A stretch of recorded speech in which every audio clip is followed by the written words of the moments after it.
Hello, I'm Adam Sherif, and I am here with Robin Harman, curator of the current Moonage Daydreams exhibition here at Orbital. This is a featurette on said exhibition. Hi, Robin. Hi, Adam. How's it going? Yeah, fine. So, you've made an exhibition happen. I have, yes. Tell us about it. This is called, as you mentioned, Moonage Daydreams. It's a sequel, in a way, to an exhibition I put on a couple of years ago called Cover Versions. At the time, I'd asked a selection of comic book artists to take any album they wanted and create a new cover for it. And we got those pieces printed up to 12 by 12 size, exhibited here in the gallery space, and sold prints for Braintree Research. After that, totally wearing me out. I thought I'd never do this again. But then something happened on the day he died. Yes, indeed. When Bowie passed away at the start of last year, I just needed to respond in some way. And I thought this is the perfect way to do it. And I knew that there'd be people interested, people wanting to do it, all day. On the day he died, people posting tribute pieces, just a great outpouring of grief and celebration at the same time. I knew that this was the reason to do it again, and I knew it had to, a charitable cause again, this time Cancer Research UK. Which is amazing. And the assembly we have here is unprecedented.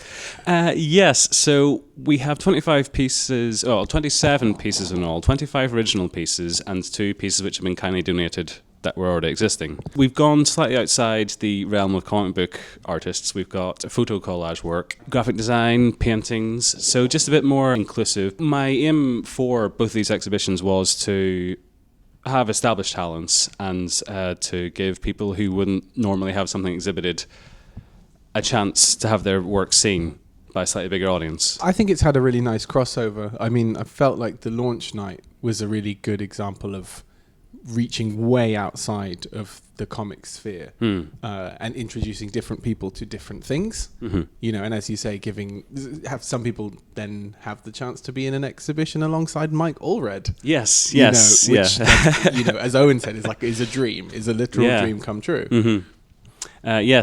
So Mike Allred, I approached him knowing that he was a big Bowie fan. In fact, I think on the day in the 24 hours after Bowie died, he posted, it must have been about 90 images on Instagram just of photos of Bowie. So I was very delicate when I approached him. I approached his agent and said, listen, I know Mike's a big fan. I was wondering if he'd be interested. And Mike was all for it, but his schedule wasn't free. So he donated the piece that we have here, which features his character from his comic Red Rocket 7. That comic was presented in a square format. It was, this piece is square format as well, which fits in with the rest of the exhibition.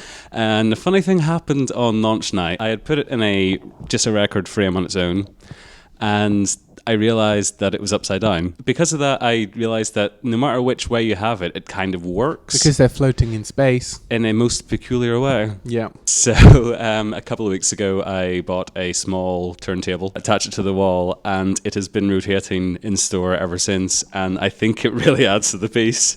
And I hope... Hypnotic. It is. And I hope that Mike... isn't offended. Doesn't mind. Yes. His art is spinning like a vinyl on the wall. What were the different sort of experiences reaching out to different people that you didn't necessarily know? So obviously I mentioned cover versions. Is there crossover? So yes, we have a few pieces. I was delighted to have Dean Beattie returning alongside Robert Ball and Mark Lemming. I basically asked the exact same lineup. The thing was, this seemed a much more personal exhibition. So I did have a few reply to me saying, I would love to, but I'm just not a Bowie fan. Which is fine. I mean, crazy, but No, but and I really appreciated that. Because that actually shows in the end result that everyone who's done a piece did it because they really meant to do a piece for this. Yes. And so I was delighted to welcome those guys back. And again, they submitted just phenomenal pieces. Yeah, props to Mark for being a wizard and doing a gatefold when no one else had thought to do a gatefold. So it's pretty amazing. The brief, as with last time, was just take an album or single of David Bowie's and make a new sleeve for it. And, in my heart of hearts, I kind of hope that someone would go the whole hog and, make a proper piece, and like maybe almost make the sleeve in its entirety. I would never ask anybody to do that. Sure. But, part of me hoped that someone would. And Mark did. He made this great gatefold piece, which... for Station to Station. For Station to Station, yes. Recreating the infamous Archer photograph of Bowie. From the Isola tour. Incorporated into the design is like a ticket from, I think, Los Angeles. And then lots of train stations behind. Yes. Yeah, and yes. the Tree of Life. Tree of Life, There's a lot yeah. in it. Yeah, there's some great depth to it. This is one that I find does complement the record really well. Yes. Because like the whole character Thin White Duke has layers underneath of kind of love and tenderness, but a very cold exterior. Oh God, and you've yes. got the very precise like Archer pose, but then as you look closer at the image, you've got these train stations and the Tree of Life, and it adds that kind of heart.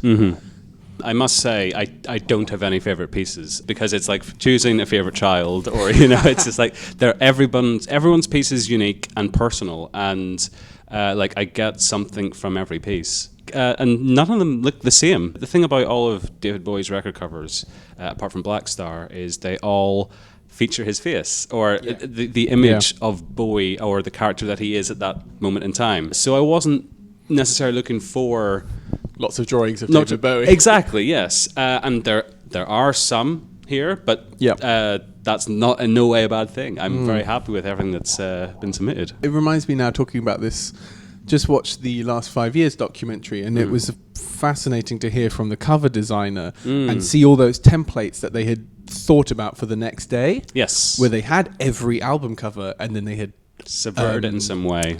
Defaced it. Yes. Exactly. With text or with a blackout, or and it was really interesting seeing the different possible options there. Those pieces were on display during the David Bowie Is exhibition. As well. I didn't know that.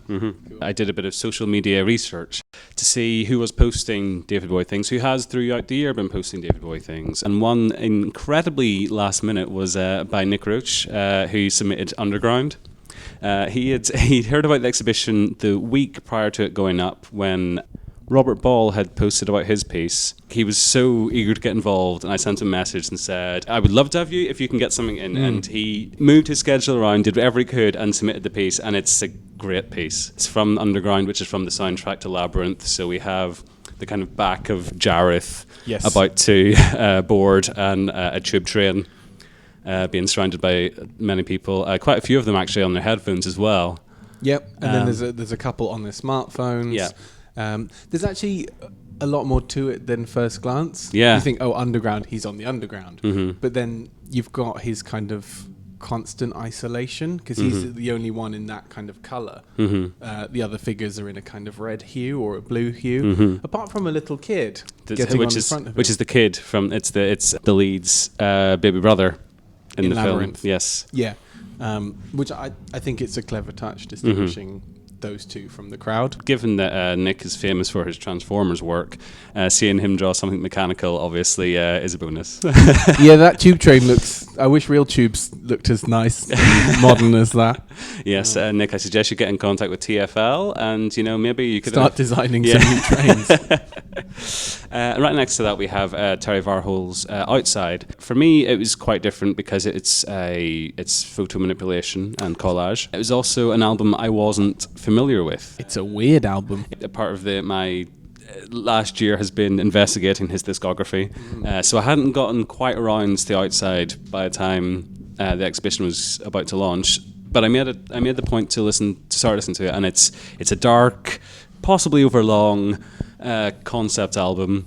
And this piece, like I don't know what I read from it, but I enjoy it because it's not like anything else. The negative space in there, I find it unsettling. And I think the record aims for that too. I also think that there's something religious happening from the arrangement of the shapes. There's like an offset cross kind of happening. Yeah. In fact, I need, I should at this point state that this is our own readings of the pieces. These are totally subjective readings of pieces in the show. I hope to chat to all the artists individually about their pieces. I have a little bit along the way, but to really get what they're going for, and art in itself is subjective. So what I read from it, they might not have intended, or it's out in the world now. Exactly. Yeah. Next, we have Changes. So Jimmy Coe had been sending me some of these layouts for this, and I knew right away it was going to be a great piece because it tells a complete story which you can spend hours with and get so involved in and fall in love with in a way and get your heart broken by. This is a really kind of special one. And I feel like what he's gone for is the children that you spit on as they try and change their world. And it's all, it's young, they're young characters depicted with kind of memories overlaid and little Bowie symbolism here and there. There's the lightning bolt and the hunky-dory cover as a pin badge.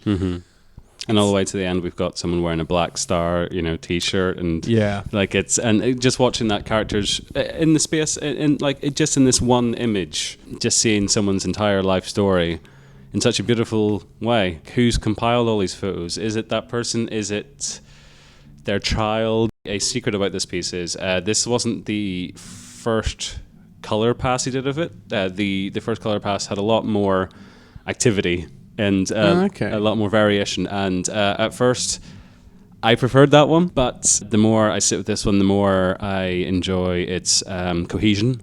Yeah, the red throughout. It's a really great piece of work. It's a lovely piece of work, and one that for me reminds me of Babs Tarr's work, Batgirl. Yes, there's something really akin to it, especially in like the youthful expression. Yes, of it. Yeah. As a B-side, if you will, in the Tips for Editing book that he put together with Shelley Bond last year, which he did as part of his Inktober. One of the days was Young Americans, and he drew that great picture of Bowie in that big yellow suit holding the scissors. And then we have Diamond Dogs by John Riordan. So Diamond Dogs, if you're unfamiliar with the story of it, Bowie had approached the George Orwell estate about making a musical adaptation of 1984. He was denied by Orwell's widow. So he recycled his ideas into Diamond Dogs, and as a big kind of stage theatre production, well, more theatre than concert, really. Yes, but more snapshots than a narrative. Yes. So snapshots of a post-apocalyptic dystopian future. In the David Bowie Is exhibition, they had a short video of like a proposed adaptation thing and some of the stage designs, and the buildings in ruin that John has portrayed here are quite similar to those as well. It looks quite stage-like as well. The guy in the gas mask in the front and the baseball bat, rabid wolf thing in the back. Yeah, and a great use of blues and purples, which I think is actually quite common for most of these. It's interesting pieces. that there's an accidental color palette to the show. There are a few exceptions, but a lot of them cohere. Yeah, I mean you're going to get the red and blue throughout because of Bowie Bolt Aladdin Sane. Next we have Heroes by Dean Beattie. Dean returning again from last year, having done the great kind of mashup of Michael Jackson's Bad with Dr. Doom. Oh yes! Oh, that was killer. We have Halloween Jack from Diamond Dogs itself. Actually, the Halloween Jack was a real cool cat. Right. I see. This is, or if you're not completely familiar with all the Bowie terms, this is eye patch Bowie. Yes. With big mullet. Yes. And I didn't know that was called Halloween Jack. Yeah. I was just like, it's eye kind of the nickname of. That's what that character's been nicknamed, and cool. is actually the second time I've seen Dean draw Halloween Jack, because many years ago at the first Kapow convention, I decided I was going to start collecting Bowie sketches. Yeah, I remember that. So I have a piece of Jareth by Becky Cloonan. And a Halloween Jack by Dean. I should also say that Halloween Jack is who's depicted in the Mike Allred piece, floating around in space. And also, the third piece that he's in, if we skip around the exhibition a bit, is Rebel Rebel by Maya McKibben. Yes. This is incredible. This is such a wonderfully ugly piece. Super ugly. It's amazing. It really reminds me of like Ian Bertram, comics artist. Also reminds me of Ian Laurie, who we also have in the exhibition. Yes, yeah. This is so striking. It's very angular. It's an incredibly sinister looking Halloween Jack juxtaposed against the Aladdin Sane lightning bolt. Yes. And it almost reminds me of the Dark Knight Returns cover, the... Yes! Oh my god, yes! and Yeah. and how his feet, his boots just merge into these almost ink Points. pen, Almost like ink. a fountain pen. Yes, yeah. And something which I did with some of the promotional pieces for the exhibition was to kind of have an offset look for the Moonage Daydreams logo. And there's a similar thing here with the offset kind of ghosting of an image around. Oh yes, if you look at it too closely, you get lost in the lines. It's almost like if you're looking at a 3D piece, or if you look at something 3D without 3D glasses. Yes, yeah, that is the effect, Yeah. which is a kind of unsettling, disconcerting feeling. Yes, which is what this piece is. Another fact about this is Maya had actually injured her Drawing hand. Yeah, so she actually put this piece together with her other hand. Which is absolutely insane. Shut up. I can't thank her enough for submitting this. It's just phenomenal, and it's one of those things. If this is what she does with her, her hand. Yeah, exactly. As with all the artists in this exhibition, I hope people do check out their work further. Yeah, because I think everyone here is deserving of the attention and has a catalogue of things that they do that are cool. Mm-hmm. So support them as best you can. Well, as you mentioned, Ian Laurie. What he's done, he's taken the Scary Monsters and Super Creeps cover and almost he's redrawn it. But in his own way. And he's done an actual differentiation between the Scary Monsters part and the Super Creeps. And his line work is very, very detailed, very like the hair. He almost draws every strand of the hair, and he's presented this kind of Superman type character with DB instead of the S logo, and where the cape would be, we have the kind of tentacles growing out of the costume, and then you've got the page tear and this kind of just mass of disgusting Cthulhu mythos type creature emerging and forming the shadow on the wall. But with like a hand. With a hand, yeah. Maybe something from John Carpenter's The Thing, It's a very scary monster. But it's pretty ghoulish. Yeah, but they work well together in the setting. Bowie looks very pretty. It's the only part that's not horrific. Yeah. Is that his face is sort of lovely. And I really love the way he's depicted Bowie's eyes in this. Like one of the moments looks like a record. The eye, like which a spinning record, the dilated eye. Yes. Not different colour, no. Just dilated all the time. Mm-hmm. Thanks, George. From the same record is a piece for Ashes to Ashes, the single, by Christian Ortiz. Yes. Again, using the blue and red and colour white. palette. And white, yes. And a cream kind of colour, which again, very similar to the colour I end up using for the promotion. It's so weird how it all and match. it's the same colours as Maya's piece. Yeah. Almost entirely. Mm-hmm. And this presents the clown costume that he wears in that video. Probably my least favourite costume of his. Right. Maybe I just don't like clowns. Okay, fair enough. But I never got the Ashes to Ashes video. I didn't like it. Fair enough. But I like this. Yeah, this works really well. And if you're familiar with Christian's own work, the way he brings symbols into it, the ribbons, it's rosary him. beads. Yes, yeah. And kind of a halo of swords around the character's head. Yeah. It evokes praying. Yes, yeah. To a massive extent. Mm-hmm. And I love the shadowing on the hand here. The hands clasped in prayer, but part of it's in one's black, one's white. Yeah. And the kind of tears emerging or dripping down from the eye. And the mask has become quite theatrical. Yes. Right next to Christian's piece, we have Space Oddity by J.P. Ahonen. My initial plan with this was to only get each piece or each album or single represented once, and I did make a slight mistake. So there are two Starmen, but they're also quite different. So that worked out very well. So Space Oddity, JP had initially wanted to do Black Star, and unfortunately for JP, it had already been claimed by Robert Ball. We'll come to that piece in a moment. But he has snuck in a Black Star. He did manage to do that, and it's a great. So we have this astronaut floating in space, and it's quite different from JP's other work. You may have read his book Sing No Evil, about a rock band, and totally different. Yeah, very different style for him, and it was nice to see him changed things up a bit for this. Again, I love the color, the greens being used here. It's quite an eerie one, this. Yeah.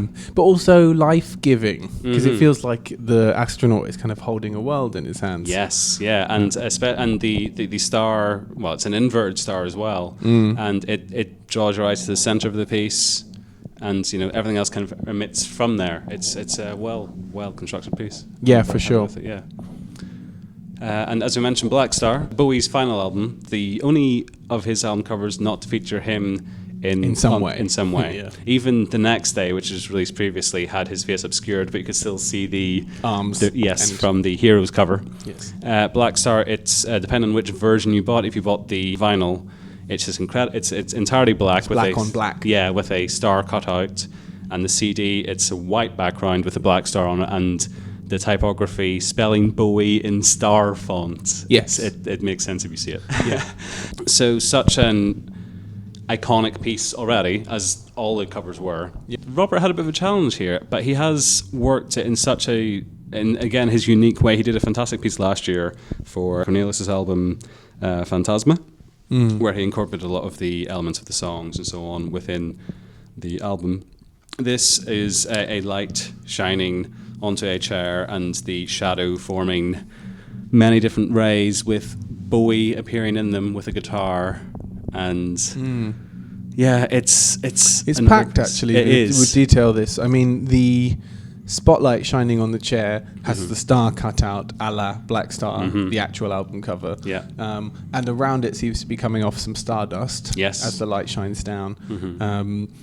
You've got callbacks to the lightning bolt without the lightning bolt being present, which is really cool. And then, it's sort of really latter-day Bowie, sort of from the Next Day Black Star-ish period, where we finally see him graying. But still that spectrum of light emitting, despite how, that album itself, it's not exactly a happy, bright album, apart from the final track gives a little bit of weird hope. Because I think it's very life-affirming, but it's also very... death. It's a full stop. I mean, it's almost a full stop. Yeah, literally with the star with itself. The image. Yeah. Whereas this has a lot. It's black going into going into white. It's like it makes me think of It Shines On. Because his image is projected even though he's no longer there. And I think the spotlight on the chair also makes me think of the theatricality of David Bowie and a lot of the stage productions, like the Diamond Dogs. There's a lot of weird stage positioning and choreography. But while we're on Black Star, I just finished reading Galapagos by Kurt Vonnegut. Oh, wow. Okay. Who I know Bowie is a fan of. There is a technique in the book whereby every character who is introduced who will soon die in the text, their name is marked with a black star every time the name is written. Wow. Yes. That's a nice little Easter. Well, that's the thing with the Black Star album. There's allegedly a lot of Easter eggs within the actual packaging itself. Yep. Some aren't real, which okay, Mythbuster. I didn't envy anyone trying to tackle, but again, I'm glad somebody did. Yes, in such a unique way. So we have two pieces which represent different parts of an album. So we have a Young Americans single and a Young Americans album cover. Yeah. This, I said to people, do whatever you want. It can be drawn from a lyric. And in Samuel C. Williams' case, he's drawn from the lyrics to Young Americans. From the opening lyric. Yeah. He pulls in just behind a bridge. He lays her down. And so we've got a sort of car pulled up on the ridge by what looks like the Golden Gate Bridge. I think so, something like that, yeah. So we can assume it's like teens making out or whatever. Misses a step and cuts his hand. It's gone for a more literal telling of the lyrics. It's actually a first-person view piece. Yeah. Like a first-person shooting game. Yeah. It's not often you see images drawn like that in comics and illustration. Yeah. It's kind of cool. Yeah, and I think, if I remember correctly, that was the first piece I got in as well. Nice. And it was a nice setting of what was to come, because I have to say, I got these slowly in my inbox over the space of a couple of months, and it was each time it was joy, because no piece was the same. I couldn't compare them. I could just be like, this is great because this is great because. Another early submission was Jacob Phillips' Young Americans album cover, the big bold text and the title. And again, the colours, the red and blue, but used differently here. The red for the car, the blues for the house. This is one of the most explicitly album cover pieces. Yes. Like the design that's gone into this. Yeah, this is a graphically designed thing. Yeah. It is an album cover in a more explicit way. Yes. Like I can imagine going into a record store and seeing this on the shelf. Yeah. Yeah. And you're right, the text at the bottom really makes it. Which is another thing with the brief. You know, some people did ask me, do you want the text incorporated? And I said, it's entirely up to you. It's, you know, it's like, it's what you want to represent. You know, we have some pieces, not all of the pieces have the titles. Some do. And I like that this kind of speaks to different themes in Bowie's work, like coming of age, travel. Yes. And it's either someone coming home or leaving in the middle of the night. Yeah. And it works both ways, which is nice. Another very experimental and undefined piece. It's Yassassin from Lodger by Graham Kennedy, and he's drawn this... the mightily underrated Lodger. It's a head reclined back, but it's very loosely defined. And it looks to be an agony. Yes, yeah.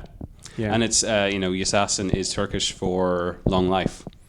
Right. And you know, is this someone who has lived a long life and is trying to deal with that? I don't really know. Or let go. Yeah. It could be this could be death throes. Yes, yeah. For, you know. It seems like an image, like, you know, moving fast, and this is like someone trying to capture the motion. Yeah, and then especially striking use of colour. Yeah. An orange background with a sort of very bright turquoise for the figure. Yeah. Yeah, it's really interesting. Yeah. Also from Lodger, we have DJ by Jonathan Edwards. Yes. So Jonathan is an artist who has drawn Bowie so many times over the last few years. He submitted pieces to another tribute show earlier at the start of last year. And he had a postcard of Thin White Duke era Bowie, which I picked up at Thought Bubble a couple of years ago. So that's sweet. You know, and so that's why I thought he would be interested, and thankfully he was. Kind of reminds me of an old jazz record cover.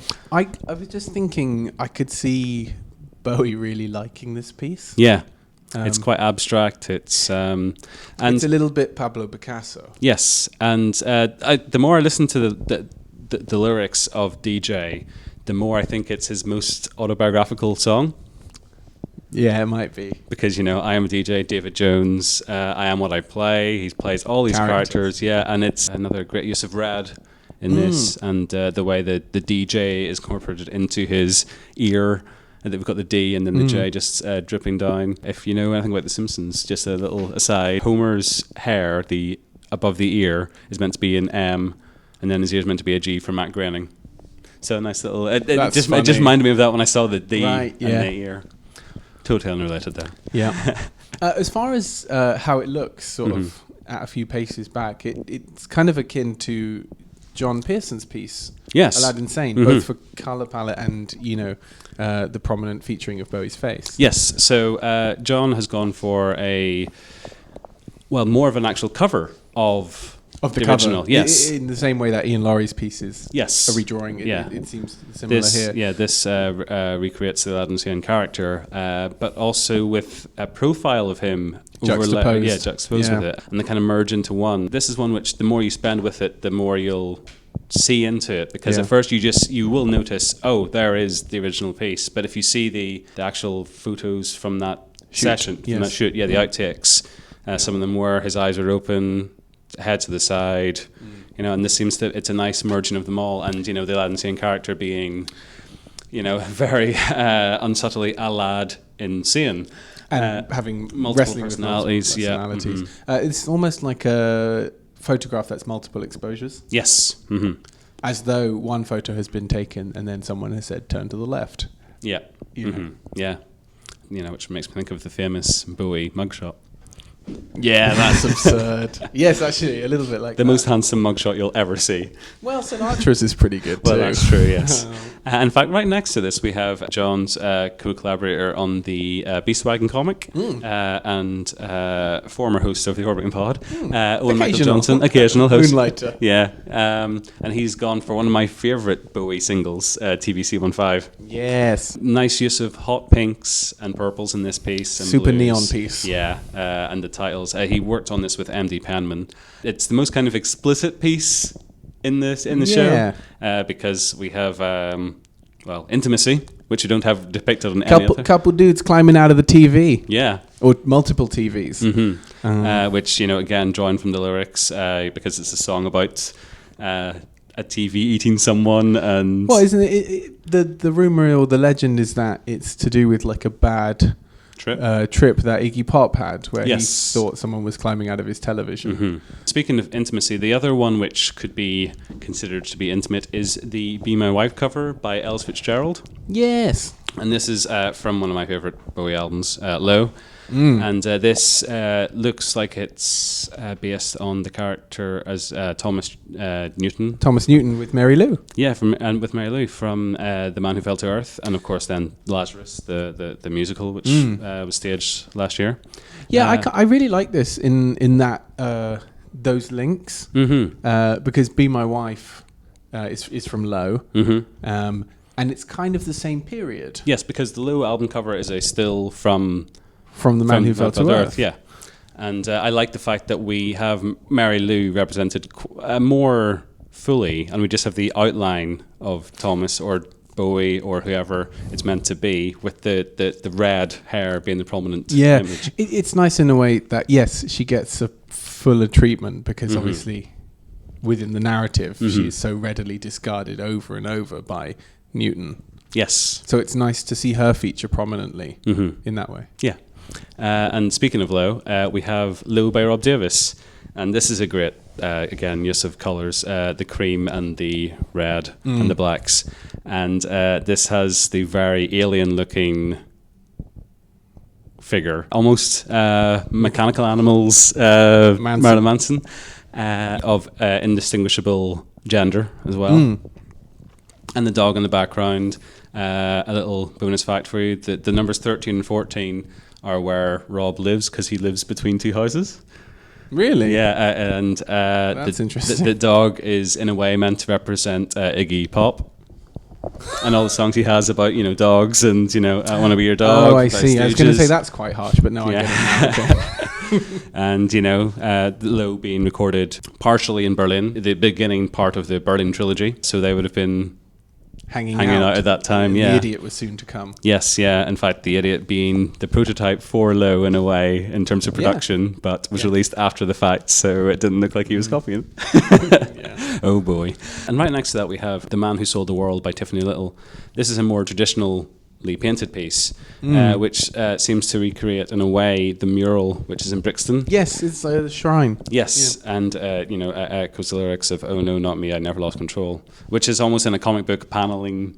It is. It's Electric Comics lettering, isn't it? And the way your eye follows it across, and you see this guy who's just in mourning in front of the piece. And it's again, I like the offsetting of the title. So we mentioned the blue and red, which are the prominent colours in Bowie canon, and from Lad and Sea, and we've got two pieces which display them well. We have Robin Henley's The Jean Genie piece, which has a pair of jeans and a razor blade hanging on a bracelet, which is again a lyric reference. And I believe the Japanese text she cribbed from the release of Jean Genie, from the original Japanese release of that. And we have the bolt on the back pocket of the jeans. It's like Born in the USA. Yes. But for Bowie. It's cool. And right next to that we have the first of the Starman pieces.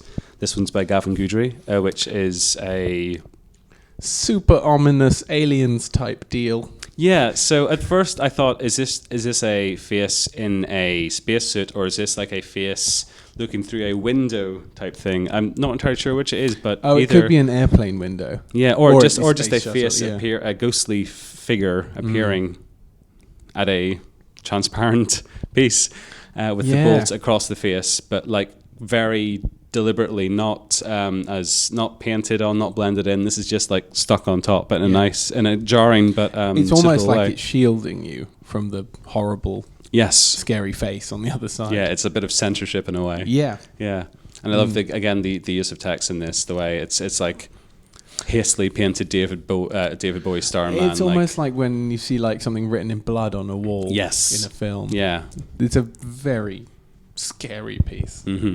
Which leads us to the other Starman, which is by Mal Jones. In this we have a figure in a spacesuit type thing holding a microphone on a stage with people dancing beneath and a planet above him. Again, I love the use of black in this, the big negative space that is kind of back to the audience, and they're enjoying themselves, almost oblivious to him, and like he knows his calling is higher. Yeah, also he's isolated, but the colour bleeds in from the party below, which is a nice touch. And it's also in the text, very subtly. The colours of the partying are also in the text above. So it's almost like it's bleeding all the way up. Oh, it makes me think of the line in Space Oddity, Planet Earth is blue and there's nothing I can do. I was just thinking the same He's thing. Totally stuck there and isolated. Yeah. As I mentioned earlier, the mashup piece that Dean Beattie did, this Magic Dance by Courtney Thomas is a bit of a mashup in itself. So she's taken the Jareth character again and recreated the cover to Fleetwood Mac's Rumours, which, if you've seen, has a gentleman holding a magic orb, or an orb, and a woman dancing before it. And I like the fact that we've got the little troll figure as the footrest for Jareth. So mischievous. Yeah. It's also, if you look at the original single cover for this, he is almost posed in a similar stance, like he's kind of jumping type thing. And I don't know if that was intentional or not, but it's a nice little nod. The calligraphy is also outstanding on this piece. Yes, again, it's very beautiful. Very good recreation of the style of the Rumours one. That brings us to our final piece, our final original piece, shall I say, is Ziggy Stardust by Peter James Maggs. And this is another one which draws heavily from the lyrics of the album. We have the Spiders from Mars themselves. We arriving. In the spaceship. We have Tigers and Vaseline poster on the tree. We've got a sign to Suffragette City. We've got the monkey birds. And this is a great thing. So the opening night, I invited as many of the artists along as they could, that could make it. Some of them are based in the States or across the world. Peter is based in Wales and came all the way up to see this. That's so cool. Because it's the first time he'd been exhibited, which I didn't realise, and I didn't know he had travelled that far that night, and That's it was incredible. Delightful to see him. So moving. This is a sci-fi adventure comic I want to read. Yes, yeah. In fact, there's a similar, someone has created a series of book covers for a sci-fi series based on Ziggy, which I highly recommend people check out. And as I mentioned, that's the final original piece. The piece which brings you into the show, which I'll finish with, is Christian Ward's piece, which is more of a latter-day Bowie, but recreating the Aladdin bolt across the eye. And this is a piece which he did last year as a tribute and was initially sold at Gosh for charity last year. He had donated the piece again, altered the colour scheme and made it 12 by 12. So it's a unique piece in itself this year. And it's a great thing, I think, to bring people into the exhibition. I like how the lightning bolt contains a universe. Yes, and it stretches on beyond Bowie's head. Yes, yeah. Once again, I have to say thank you so much to all the artists involved and for taking time to do it. Everyone who's managed to get along to see it. Everyone who's bought a print. Again, if you're someone who has checked this out or isn't a Bowie fan, I hope you get to enjoy the pieces for their own merit. And if someone catches your eye, check out that artist's work, investigate it more. You might find something you like in their own catalogue. And listen to the record or the song if you don't know it. Yes, and see if you get something from it, I did consider at one point providing little MP3 players with a selection of songs, but that's just outside my budget and time, unfortunately. But do it yourself and you'll find it's quite fun. Personally, the music buying experience for me is a very tactile one.